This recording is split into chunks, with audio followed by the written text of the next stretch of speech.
Hej, välkommen, heter Faisal. Välkommen. Tack så mycket. Du förbättrar skolan i Sverige.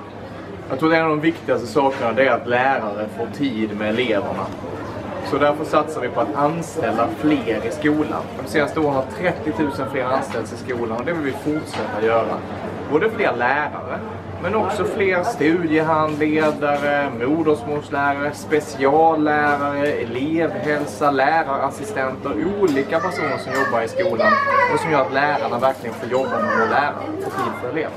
Familjerna som behöver återförenas, hur kan Miljöpartiet hjälpa dem? Jag tror att vi ska ha en stark rätt till familjeåterförening i svensk flyktingpolitik. Och det finns också i vårt valmanifest med de sakerna vi vill arbeta för. Vi har tagit några steg under de senaste åren och försökt öppna upp för fler att få möjlighet till familjeåterförening. Och vi vill ta fler steg ihop med de andra partierna efter. Tack så mycket. Tack. Mahatsini. Sluta på det för det. Spännande. Det är det jag minns mest från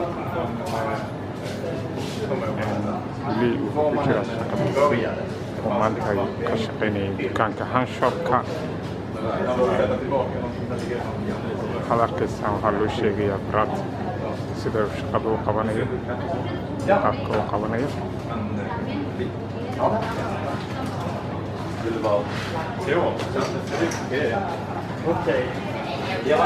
وليش هذا يفجرا يصير بحر شما يودن كسويدن وين